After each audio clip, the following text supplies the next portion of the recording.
Bene bakopona mosala ya kopona bazonga na mboka mosala ya bilanga mosala ya bosomi bangoko batika tosala ni bilanga toswa mwa mosala tobomba ni ndambo mosusu biselo na mpokwa tobeta koko mpe tobina na nganda ye tosala ni bilanga toswa mwa mosala tobomba ni ndambo mosusu biselo na bilanga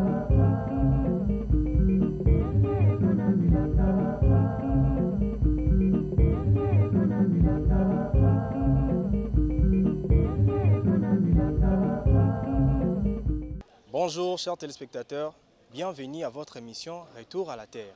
Aujourd'hui nous sommes allés au centre Nganda où la CONAPAC a réuni les producteurs agricoles de toutes les provinces de la RDC pour le lancement du programme Passeport.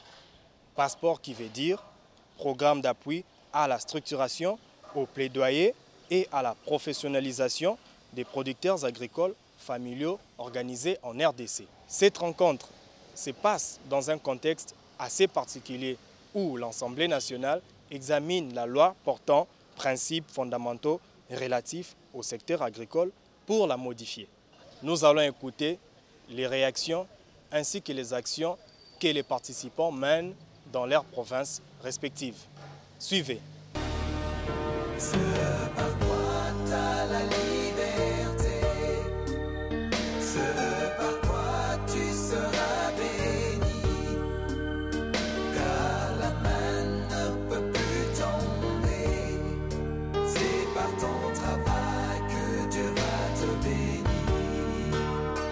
Oui, notre réaction par rapport à la révision de la loi agricole est tout d'abord amère parce que nous savons que selon les propositions, selon les informations que nous avons, les propositions que les sénateurs viennent de débattre au niveau du Sénat, on a trouvé que ça ne répond pas aux producteurs agricoles.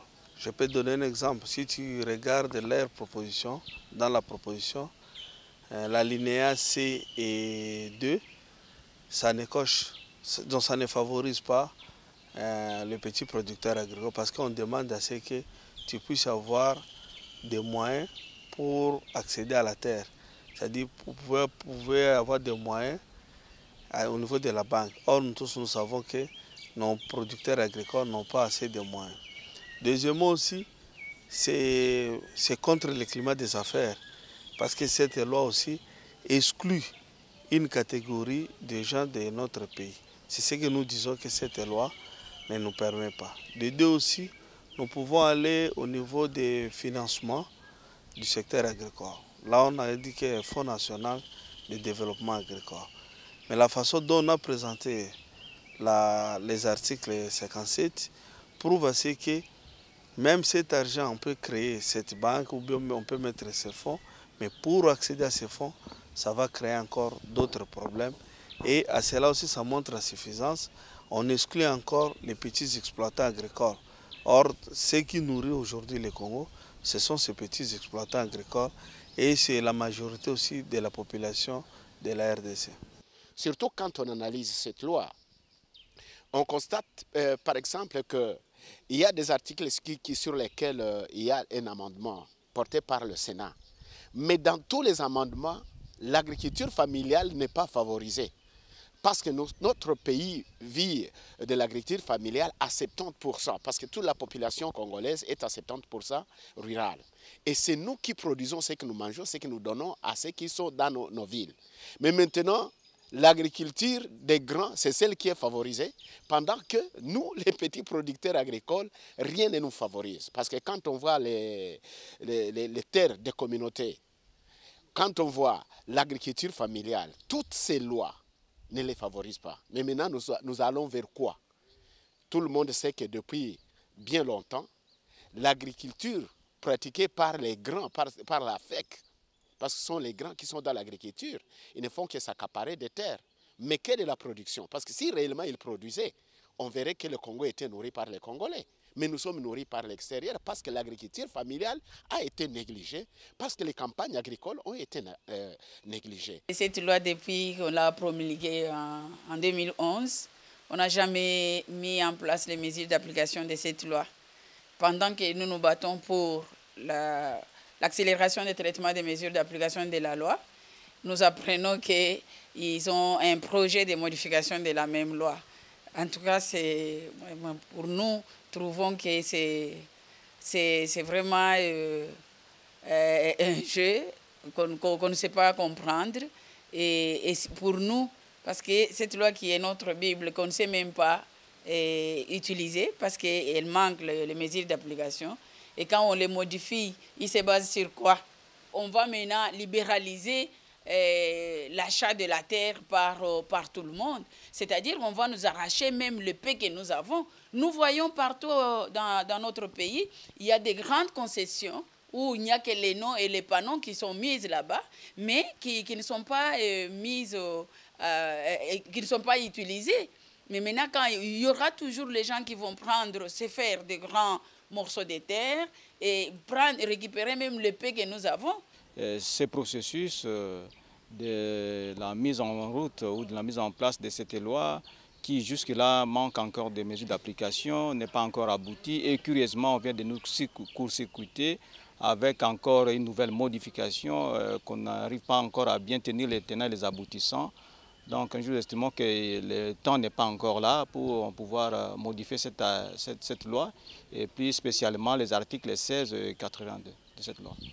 Par rapport à la modification de la loi agricole que nous avons accueillie comme en vigueur, dès promulguée par le président de la République d'ici plus de 5 ans, depuis 2011, nous étions dans la phase de la vulgarisation de cette loi pour que notre base, notre cible puisse comprendre le contenu de cette loi. Et aujourd'hui, lorsque nous apprenons que la loi est en train d'être révisitée, nous nous demandons mille et une questions. Est-ce qu'il est opportun que cette loi soit révisitée alors que d'ici là, 5 ans, nous attendions d'abord qu'elle soit dotée de mesures d'application. Donc, en tant qu'agriculteur, je ne suis pas juriste dans ce domaine, mais je me dis, est-ce qu'il est vraiment opportun? Parce que la révisitation même de la loi que nous sommes en train de vulgariser, nous nous demandons le contenu de la nouvelle version. Est-ce que ce contenu-là, par rapport à la révisitation de certains articles dans la loi, à quoi ça bénéficie aux producteurs? Donc ce sont là les questionnements que nous avons et nous voulons assez que l'autorité puisse mettre à notre disposition, nous, en tant que producteurs agricoles, les contenus, les propositions nouvelles pour la révisitation de la loi, de la dite loi, afin que nous ayons quand même des propositions aussi qui pourront bénéficier aux producteurs agricoles que nous sommes.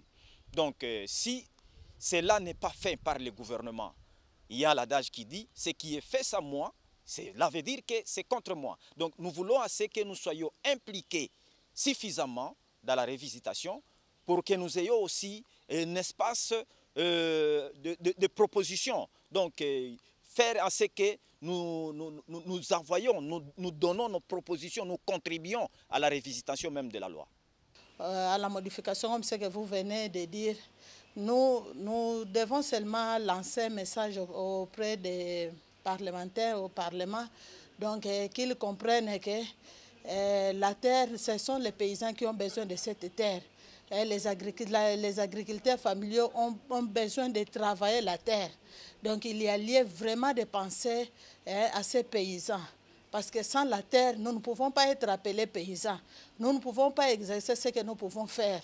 Donc vraiment qu'il raisonne à ce sujet. Donc le message est tout droit aux parlementaires. Donc c'est ça. Mes réactions sont celles de toute la société civile congolaise et des membres de CONAPAC que nous sommes. Nous avions estimé, à tort ou à raison, on ne sait pas, que cette modification de la loi n'avait pas sa raison d'être présentement et qu'elle ne répondait pas peut-être aux ambitions et aux aspirations du paysan congolais.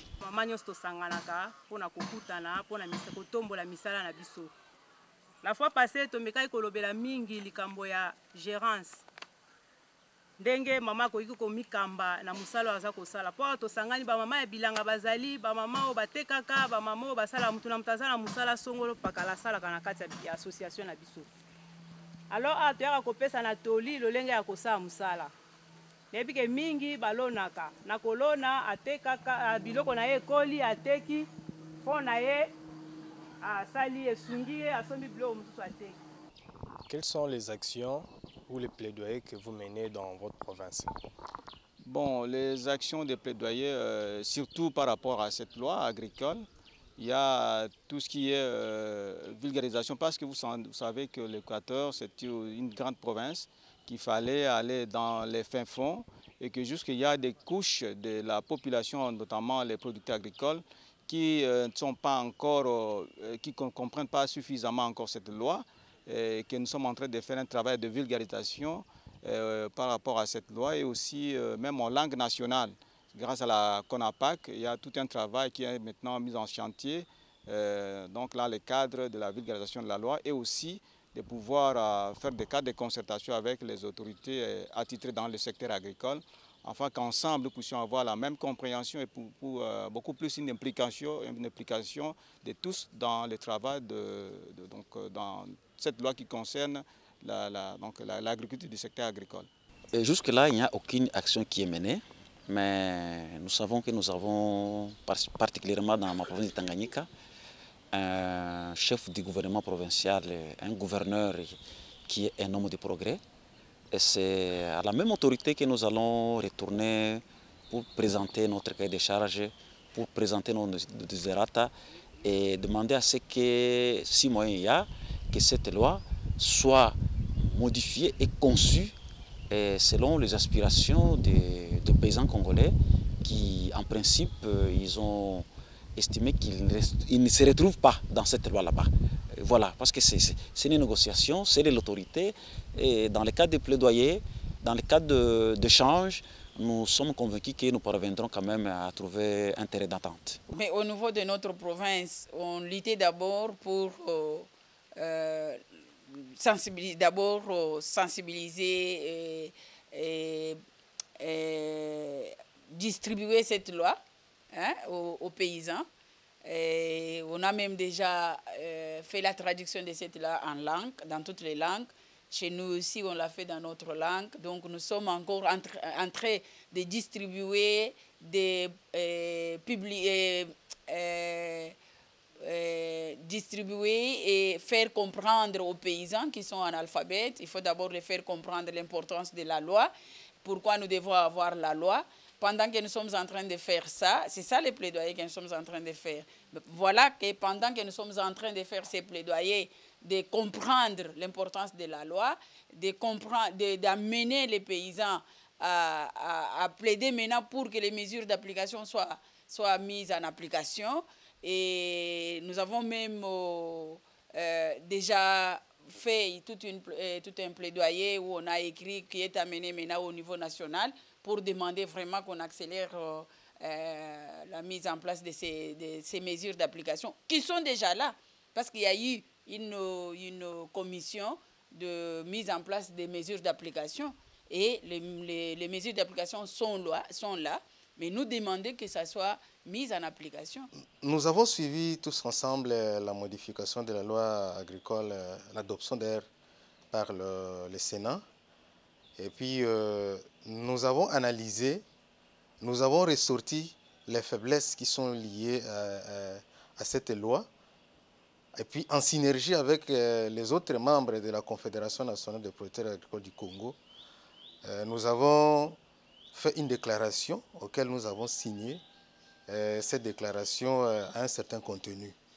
Nous avons soulevé tous les points faibles de la loi et nous demandons à ce que, au niveau du Sénat, qu'on puisse revoir une loi qui peut permettre l'émergence de l'agriculture familiale en République démocratique du Congo. Mais au niveau des provinces, nous participons justement dans cette synergie, ensemble avec les autres fédérations, mais aussi nous parvenons à toucher premièrement nos autorités provinciales, deuxièmement les autres membres de la société civile et de la communauté en tant qu'alliés pour que nous puissions ensemble convaincre les décideurs politiques pour que la loi soit toujours en faveur de l'agriculteur familial. Dans notre province, tout d'abord, nous sommes en train d'amener des actions. Au niveau, tout d'abord, notre province soutient le plaidoyer national tout d'abord. C'est que nous sommes en train de monter au niveau national pour faire montrer aux nos sénateurs et aux nos députés, aux nos honorables, afin qu'ils puissent un peu faire des lois qui correspondent réellement à nos réalités. Mais sur le plan local, nous sommes en train de mener des actions qui concernent l'augmentation du budget alloué au secteur agricole. Ça, ce sont des actions que nous sommes en train de mener. Et autre réaction, nous sommes aussi par rapport à l'accès au foncier, donc à l'accès à la sécurisation foncière des petits exploitants agricoles et d'autres actions assez concernant par exemple les taxes et les tracasseries. C'est l'ensemble des actions que nous sommes en train d'amener dans nos provinces respectives. Nous, au Congo central, il y a eu vraiment les problèmes. Il y a les problèmes d'accaparement des terres. Et maintenant, par rapport à nos plaidoyers, ça portait quand même vraiment des effets positifs parce que dans un territoire du Congo central qu'on appelle Lukula, il y a eu même des cimetières. Les paysans ne pouvaient même pas enterrer leurs frères dans ces cimetières. Et il y a une école qui a été arrachée par un concessionnaire. Mais par rapport à la loi agricole, par rapport au plaidoyer, nous avons quand même pu, on a eu quand même gain de cause. Donc les concessionnaires avaient rétrocédé l'école. Il y a aussi les cimetières ainsi que 20 hectares de terres qui ont été rétrocédées. Mais dans tout ça, nous avons travaillé en synergie avec les Krong. Le message, c'est le plaidoyer. Nous sommes dans le plaidoyer. Donc, on est à tout moment en contact avec le gouvernement provincial, le ministre de l'Agriculture. Donc, c'est à tout moment nous toquons la porte. Ils sont aussi souples à nous recevoir. C'est comme ça qu'il y a maintenant des effets marquants qui font que les paysans aient quand même gain de cause. Nous avions mené une action de collecte des signatures sous une pétition au niveau de la province pour revendiquer qu'il y a accélération de mise en place et d'application de mesures d'application, oui. Et cela n'a pas été fait. Je ne sais pas si le gouvernement en avait tenu compte, mais aujourd'hui on se réveille et il y a révisitation qui est au niveau du Parlement et nous disons que nous allons continuer à cette occasion, mener encore une forte mobilisation des producteurs agricoles pour que réellement nous sachions si le gouvernement tient à compte et met à la mise en place des mesures d'application de cette loi pour qu'elle soit effective et surtout au profit des petits producteurs que nous représentons. Le Sud Kivu, on ne peut pas mener des actions pour une loi nationale parce que nous sommes en province. Nous sommes réunis au sein de la CONAPAC. La CONAPAC, c'est la Confédération nationale des producteurs agricoles. Et c'est au sein de cette CONAPAC que nous sommes en train de mener des actions. Nous venons de signer une déclaration que nous allons porter au niveau du Sénat, au niveau du Parlement, pour que nous demandions que ces élus, c'est là qui représentent le peuple, réfléchissent à deux fois. Avant de mettre des choses en place, ils devaient nous consulter. Comme ils ne nous ont pas consultés, nous allons aller vers eux pour leur montrer que cette loi, on doit y réfléchir à deux fois avant qu'on puisse promulguer cette modification. Vous avez vu, les présidents des fédérations sont passés par ici et ils ont parlé des différents plaidoyers qui sont menés au niveau de chaque province. Comme vous savez, au niveau de la CONAPAC, il y avait des termes de plaidoyer qui avaient été retenus. Et parmi ces thèmes, nous avons la sécurité foncière qui pose beaucoup de problèmes auprès de paysans. Les paysans ont besoin de savoir comment financer leur travail, leur agriculture. Les paysans ont besoin d'avoir les routes de cette agricole et ils ont besoin de la loi agricole. Ils avaient besoin qu'on puisse mettre en place une politique agricole à travers laquelle le gouvernement va pouvoir agencer tous les programmes qui viennent. Donc voilà, tout un tas de thèmes qui ont été définis par les différentes fédérations à travers la Confédération nationale des producteurs agricoles. Alors, entre autres, comme nous avons dit, parmi tous ces thèmes, nous avons la loi agricole. Et nous étions en train de faire un plaidoyer sur la loi agricole. Et la loi agricole, vous savez, elle a été promulguée en 2011 et devient entrer en vigueur 6 mois après. Mais bien avant déjà son entrée en vigueur, son application, elle a déjà commencé à poser problème au niveau de l'article 16 de la part des investisseurs qui se sentaient lésés à travers cette disposition de l'article 16, puisqu'ils se voyaient exclus à travers cet article-là. Et ce qui a fait que l'application de cette loi a été complètement bloquée et n'a pas avancé. Et la loi agricole aussi, pour qu'elle puisse être totalement mise en œuvre, il fallait être accompagné des mesures d'application. Et la CONAPAC a été impliquée dans le travail de la préparation de ces textes, que nous pouvons appeler comme ça, des mises en application de cette loi agricole. Alors, il y en a eu environ 25 projets de textes qui ont été élaborés pour accompagner la loi agricole. Mais jusque-là, il n'y avait que 16 finalement qui ont été finalisés, mais qui n'ont jamais été signés jusque-là. Et parmi les 16, il n'y a eu que 3 qui ont été signés, dont un texte qui concernait l'exonération. Et alors, pendant que nous étions en train d'attendre donc qu'on puisse prendre ces mesures d'application, pendant qu'on les attendait, on a été surpris que la loi a été retournée au niveau, ça a commencé au Sénat, et la loi est retournée au Sénat pour qu'elle puisse être revisitée, qu'elle puisse être modifiée, et principalement dans l'article 16 qui lésait les investisseurs et l'article 82, et cela a motivé que cette loi puisse retourner au Parlement. Alors, le Sénat, à travers là-dessus, il a proposé des modifications, et ils ont adopté ces modifications et maintenant, aujourd'hui, pendant que nous vous parlons ici, la loi est descendue au niveau de la Chambre basse du Parlement qui va aussi l'examiner. Alors, étant surpris par cet événement-là, la CONAPAC, nous sommes mobilisés et nous sommes sensibilisés et nous avons commencé à suivre cette question.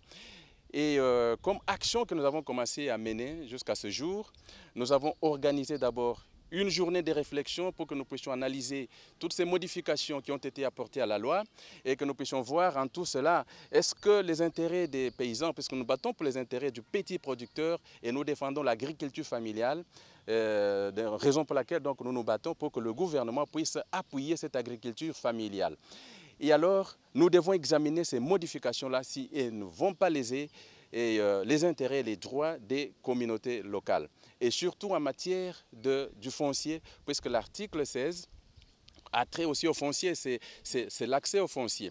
Et alors nous sommes mis ensemble, nous avons réfléchi et nous avons produit un certain nombre d'éléments maintenant qui vont nous permettre à continuer notre combat.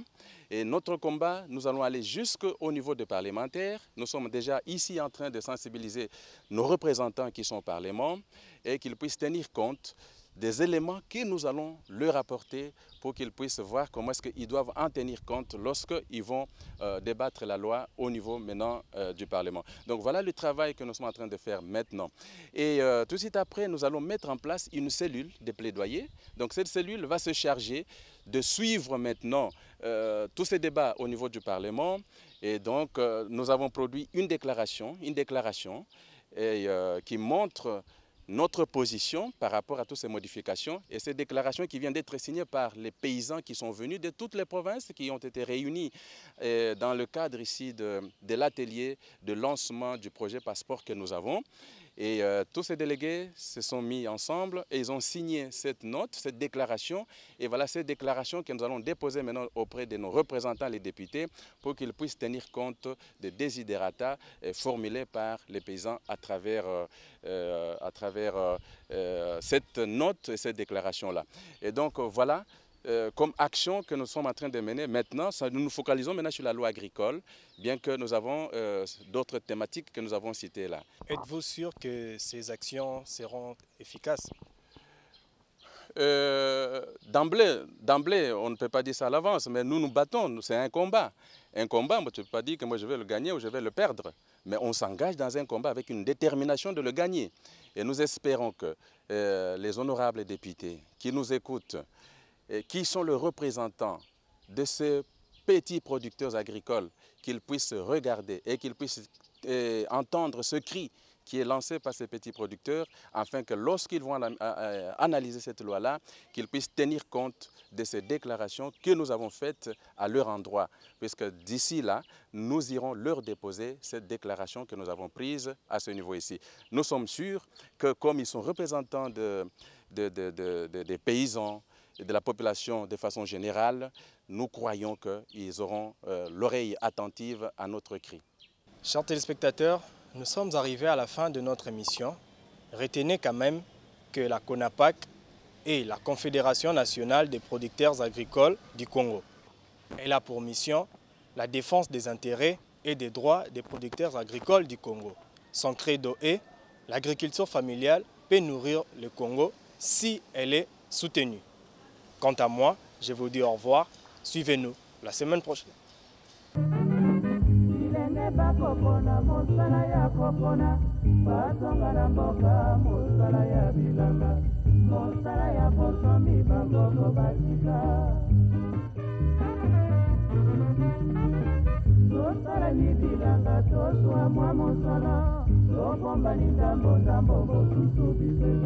Nampokwa tobeta koko peso bina nanganda